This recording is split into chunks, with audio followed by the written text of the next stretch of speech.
Si vous nous rejoignez, eh bien vous avez fait le bon choix, chers amis. Il fait beau, certes, mais la compétition, on ne peut plus disputer depuis l'entame de cette journée. Les cas à 100, 160 kg, première manche, il y en aura 3 à disputer pour ces compétiteurs, avec encore 2 prévus demain dans la journée de samedi. En pole position, Ismaël Farger, c'est lui qui avait déjà signé pareille performance la saison précédente. Il n'était pas parvenu à combler, à transformer l'essai en finale. Sera-ce son année? À ses côtés, Enzo Cifaloni, Maurice Istas et Romain Desjardins sur la deuxième ligne. Troisième ligne, Camille Delfaux et Gélen Grotans. Anthony Chevasson et Anthony Gourjon sur la quatrième ligne. Cinquième ligne, Hugo Capel et Cal Kurman. Tassin Charlier et Pierre Claudel. Septième ligne, Lucas Gordon et Steinboss. Huitième ligne, Quentin Grottoli, Kenny Robles, Julien Gindre et Romain Etienne sur la 9e ligne, avec en queue de peloton Léonard Coiron. Une belle majorité donc de pilotes régionaux, de pilotes qui viennent de France, avec Steinboss qui vient des Pays-Bas, ainsi que Toine Kurman et un pilote belge, Maurice Istas, son châssis cosmique comme vous le voyez sur cette grille de départ, avec l'obligation pour le poleman dans ce cas-ci, Ismaël Farger, bien, de tenir le rythme. Il est aisément reconnaissable, c'est celui sur la droite de votre image avec le châssis Praga. 10 minutes plus a lap for the KA 100s in the 160 kilogram category. Ismaël Farger and Enzo Cifaloni on the front row of the grid with the Belgian Maurice Istas right in behind. It looks like a good start to me. And the race director agrees. We're off and away to the first turn. Once more in the 160 kilos contingent in the KA 100s. Round the far side, Enzo Cifaloni trying to hold the lead, and there's contact further back. We've got a spin in turn one. One of the CRGs has gone around at the first apex, so that's very unfortunate. 2 karts, in fact, have come off the road together there as they run through the first sector en masse. The 2 karts involved are Steinboss and Luca Gogogdan, and there's another one off the road there as well with a problem at the back of the cart. That is the 706 of Romain Desjardins. So Romain Desjardins, who was going to be 4th on the grid for this one, his race has gone up in tatters in the first 30 seconds of his opening heat. Aïe, aïe, aïe, c'est certainement pas la manière dont vous voulez débuter un week-end, Romain Desjardins, et qui se retrouve dans le bas-côté. Point de bac à gravier ici, que de la pelouse sur les arènes du Mans, mais certainement tout autant de dégâts malheureusement pour Romain Desjardins, qui ne pouvait pas rêver de pire entame de week-end ici dans le cadre de l'Eurocup. Un tour de bouclé, un petit coup d'œil au-dessus de l'épaule pour notre leader, Ismaël Farger. Les couleurs Praga au sommet du peloton, juste devant Enzo Cifaloni. Que nous avons en queue de peloton, je dois dire, il passe juste devant nous à ce moment-ci. C'est Steinboss qui aura perdu quelques positions dans la bataille du premier tour. Et regardez-moi comme c'est serré la bataille pour la deuxième place avec Maurice Istas qui prend le meilleur sur Cifaloni. Toine Kurman qui tente de s'infiltrer, ça se touche et contact. Le numéro 751, Enzo Cifaloni, qui malheureusement se retrouve dans la pelouse. Un autre pilote en difficulté à la sortie de l'enchaînement du virage 6 et 7 après les 2 chaînes. On sentait que ça sentait le vinaigre un petit peu, Jake, dans ses premiers instants. Ça tambourinait, ça se frottait les roues d'un peu trop près pour une entame de manche. Et malheureusement, eh bien, Cifaloni en a payé le prix fort. Clearly too much aggression in the opening couple of laps then. Too many karts into too small a space, and it's Enzo Cifaloni who has come off worse. It was him and Maurice Istas that tangled with each other, and it means that Ismaël Farger has now got the Dutchman Toine Kurman all over the back of him now, with assistance from his countryman Jeden Grutians.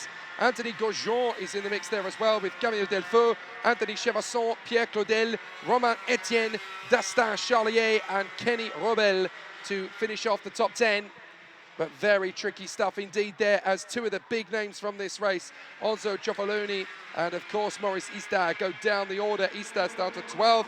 Enzo Cifaloni has got going again, but now finds himself all the way back in 17th position with a missing side pod, I should point out as well. So Enzo Cifaloni just coming past our position here in the S's, but one of his side pods has come off the cart, so he is surely going to get the technical flag, and that will compound his woes even more as the battle rages between Toine Kurman, Jaden Grutians, Anthony Gourjon, Delfaux, Chevasson, Claudel and Etienne, but Toine Kurman is our new race leader.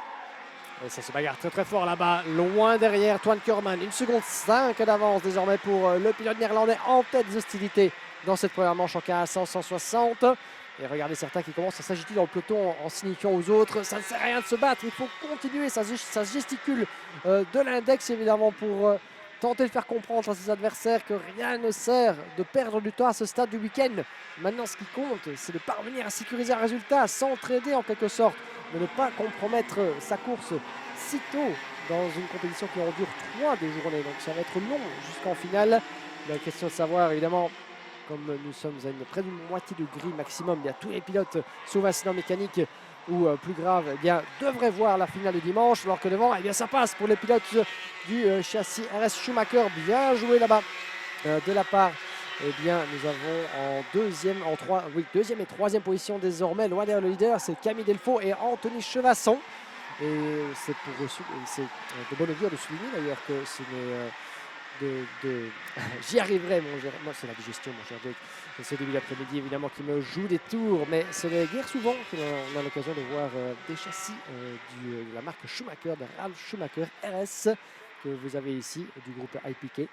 Mais les voilà en deuxième et troisième position là-bas. Et ça, avec leur livrée rouge, aisément reconnaissable. Mais les voilà 2 et 3, Camille Delfaux et Anthony Chevasson, qui ne sont pas les mains mortes d'ailleurs pour s'infiltrer là-bas dans ce top 3. Il s'est occupé déjà à creuser l'écart sur Pierre Claudel, Jérémy Grotmans, Anthony Gourjon, Dastan Charlier et le reste du peloton avec Maurice Istas, effectivement, suite à son accrochage, qui s'est retrouvé en 10e position avec déjà une course, malheureusement pour lui, il a déjà terminé avant qu'elle ait vraiment commencé à prendre forme. Even though the Michael Schumacher kart chassis is not particularly prominent in the World and European Championships anymore, it is great to see that it still has a concrete place in the Iame Series France paddock. In the KA100s, in the 160 kilogram battle, we've got Camille Delfaux and Anthony Chevasson going wheel to wheel here as they work in unison to try and close back up to the Dutchman Twan Kerman on his Praga up at the sharp end of the field. In his Falcon, I should say, doing a fair job up in the front end of the field. But in fourth place, Pierre Claudel still thinks about the chance to get into the top 3. And then we have Jaden Grutians. And what a drive it's been from Romain Etienne. 11 places made up. He started this race from 17th of the 19. Is there going to be a change for the positions here? For second place between Chevasson and Delfaux. Looks to me as though the 781 is now P2. Yes, indeed. So Anthony Chevasson has got ahead of Camille Delfaux, and that little shuffle of the deck has given Pierre Claudel the chance to move forward. This could be a very interesting chance now to see if he can work his progress. Fifth place is a great battle as Romain Etienne makes another place. Etienne now into P5. 12 places gained from the back of the field to the top 5. Very impressive driving from Romain Etienne, but he's got to try and keep up the pace from Grutiant and Gourjon behind him. They work their way through the hairpin, and it's Chevasson in front of Delfaux and Pierre Claudel. Claudel still thinks there could be something on here to split the two Michael Schumacher chassis as they work their way through on the far side. Onto the back straight they will go. And the boys in red with white stripes, Anthony Chevasson and Camille Delfaux, still looking pretty confident here in second and third positions, and they look like they've got reasonably good grip in this latter stage of the heat. 3 minutes to go, and it's all going to come down to what Pierre Claudel can do on this home straight. He may get a chance. Effectivement, on va voir ce qui va en advenir. Là-bas, la bagarre dans les 3 dernières minutes de cette épreuve.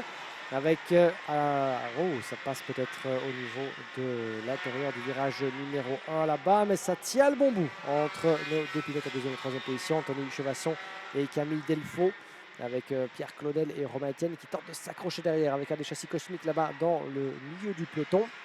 Alors, petit rectificatif effectivement, parce que Jake et moi nous sommes emballés par rapport au coloris, par rapport à la livrée des pilotes en deuxième et troisième position, alors que c'était très très serré au passage du banking. Et en fait, il s'agit de châssis LVR pour éviter toute confusion. Et c'est vrai qu'on pourrait facilement s'y méprendre, puisque les couleurs blanches et rouges semblent rappeler effectivement le châssis RS de Ralf Schumacher il y a quelques années de cela. Mais il s'agit en fait, pour être tout à fait spécifique, de châssis LVR, qui sont en fait des châssis CRG alignés par Ludo Racing sur les communes du team Tam Racing en cette saison 2025. Donc voilà, pour éviter toute confusion, comme quoi les livrets avec certains tons relativement similaires peuvent parfois prêter à confusion. Donc il s'agit bel et bien de châssis LVR pour nos deux pilotes en deuxième et troisième position, respectivement Anthony Chevasson et Camille Delfaux. Mais de loin en tout cas, on aurait cru avoir des Ralf Schumacher comme à l'époque du châssis et surtout du team de compétition du frère de Michael Schumacher à l'époque. Toine Kerman pendant ce temps-là, 2 secondes 3 d'avance sur Anthony Chevasson. Troisième place Camille Delfaux, plus désormais puisqu'elle commence à perdre un petit peu du terrain dans cette épreuve puisque Pierre Claudel et Romain Etienne sont passés devant. Ismaël Farger, eh bien, pendant ce temps-là, on a complètement perdu également dans cette épreuve malheureusement le pilote Praga, tout comme Romain Desjardins qui a dû, bien, il est encore en course je pense, non effectivement il a dû se retirer. Ismaël Farger, décidément une première entame donc, de manche qualificative qui n'est pas allée certainement comme il l'aurait espéré pour celui qui fut l'un des protagonistes la saison dernière. C'est la pire manière certainement de débuter un week-end pour Ismaël Farger, tout comme pour Romain Desjardins, alors que certains des protagonistes en queue de peloton tentent de rallier l'arrivée tant que faire se peut.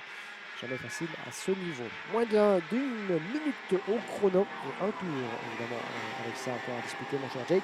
Toine Kerman, pour l'instant, rien qui puisse le perturber depuis l'entame de cette manche. 2 secondes 3 d'avance sur Anthony Chevasson. This race is one-way traffic for Toine Kerman on his Falcon. He has just completely driven away from the rest of the pack, and there is the LVR in what used to be Michael Schumacher colours, of course. Very similar in style, but it might not be second place for long. Here comes Pierre Claudel. He'd already dealt with Camille Delfaux. Now he's going to make the same move here on Anthony Chevasson, and he's through. So Pierre Claudel works very hard indeed to work his way forward on the Cosmic, run by Dream Racing, and he gets it done nicely. So Pierre Claudel now into P2. Now, is there going to be enough of a retaliation from the man who was in second place, Anthony Chevasson?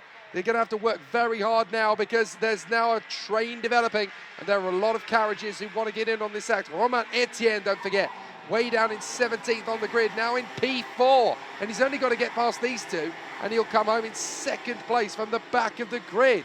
So an excellent charge forward from Romain Etienne. And then you have Camille Delfaux, Jaden Grutians, Maurice Istas, Leonard Corouin, and then Quentin Grotoli and Anthony Gorgeon, who's had his problems in this one. But a fascinating duel as the man who goes into the last lap is our race leader without issue, Toine Kerman, but second place is on and up the inside line. A big first look there from Anthony Chevasson, but he has to wait to get his overtaking move on the rise. But you can see how defensive Pierre Claudel is. This is going to be a chance for Chevasson. Will he dive through to the inside line? Chevasson looking for his move in the S's, and he has to wait. There could still be a big launch forward coming from Anthony Chevasson. Can he get into second place past Pierre Claudel? And there could be some fireworks from Romain Etienne. Dived up to the inside line. Not close enough. Chevasson cannot overhaul Pierre Claudel. Ah, bien joué là-bas, mais c'était très très court et ça n'est malheureusement pas passé dans ce dernier tour. Vraiment des surprises que nous réserve ce tracé du Mans depuis l'entame de la compétition. Ça se bat à tous les étages, particulièrement dans ce troisième et dernier secteur. Mais un qui aura manqué peut-être un petit peu de piment, sans doute dans sa course. Il aurait peut-être préféré avoir un peu plus de fil à retordre, mais il y aura revanche à prendre pour la concurrence. Et bien c'est Toine Kerman qui franchit la ligne d'arrivée avec 1 seconde 6 d'avance sur Pierre Claudel. Anthony Chevasson en 3e position de bien belle manière. Et puis nous avons Romain Etienne, 4e, remontée de 13 positions. Devant Maurice Istas, Jaden Grotjans, Camille Delfaux, Léonard Coiron, Quentin Grotoli, Anthony Georgeon, 10e place, 11e position pour Kenny Robles, devant Hugo Capel, Julien Gindre, Dastan Charlier, Steinboss, ainsi que Enzo Ciaffoloni, qui fut l'un des pilotes malheureusement, qui a été pris dans le carton, petit carton, accrochage devrais-je dire, des premiers tours, mais ça lui a coûté malheureusement un bon résultat. Il se trouve en 16e position devant Lucas Kodor-Dan. Et les abandons du signalé donc malheureusement pour Romain Desjardins et Ismaël Farger.